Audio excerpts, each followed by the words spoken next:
Supreme court ने ballot paper से चुनाव या ईवीएम के जरिए डाले गए पर्चियों का वीवीपैट से पूरी तरह सत्यापन करने की मांग वाली याचिकाओं पर बुधवार को अपना फैसला सुरक्षित रखा। कोर्ट ने इस मामले की सुनवाई 18 अप्रैल को ही पूरी कर ली थी, लेकिन जजों ने कुछ और पहलुओं पर चुनाव आयोग से स्पष्टीकरण लेने के लिए 24 अप्रैल को फिर सुनवाई की।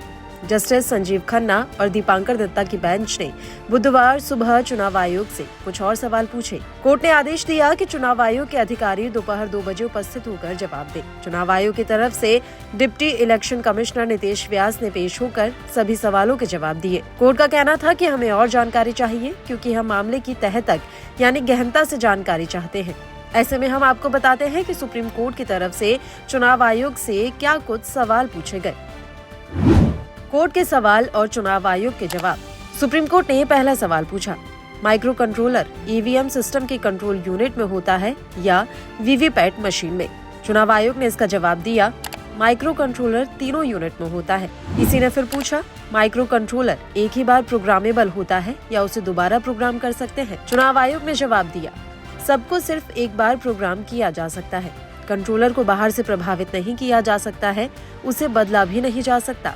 एक बार इस्तेमाल के बाद हम कंट्रोल चिप को नष्ट कर देते हैं। सुप्रीम कोर्ट का सवाल, आपके पास कितने सिंबल लोडिंग यूनिट है, क्या उनकी संख्या बढ़ा सकते हैं? चुनाव आयोग ने जवाब दिया, ईवीएम बनाने वाले दोनों पीएसयू के पास लगभग 4800 सिंबल लोडिंग यूनिट हैं। अगर जरूरत हो तो संख्या बढ़ाई जा सकती है।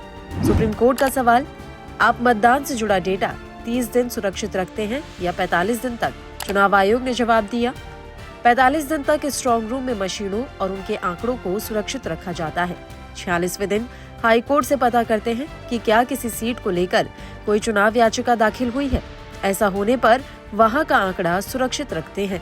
सुप्रीम कोर्ट ने सवाल किया, क्या ईवीएम की तीनों यूनिट की एक साथ सीलिंग होती है या कंट्रोल यूनिट और वीवीपैट को अलग रखा जाता है? इसका जवाब मिला, चुनाव के बाद वीवीपैट को भी बाकी के साथ ही सील कर रखा जाता है। चुनाव से पहले भी जब मशीनों को मतदान के लिए कमीशन किया जाता है, तब भी उनको साथ ही रखते हैं। प्रशांत भूषण ने वीवीपैट चिप के प्रभावित होने की आशंका जताई। इस पर जस्टिस खन्ना ने उन्हें याद दिलाया कि चिप की फ्लैश मेमोरी 4 मेगाबाइट है। यह सॉफ्टवेयर नहीं, सिंबल रखता है। ये प्रोग्राम नहीं, सिर्फ इमेज फाइल होती है।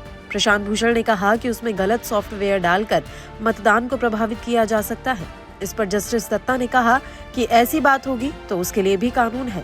हम पूरे चुनाव को नियंत्रित नहीं कर सकते। उन्हें ये भी याद रखना चाहिए कि चुनाव आयोग एक संवैधानिक संस्था है। वह चुनाव से जुड़ी प्रक्रिया के हर कदम की निगरानी करता है।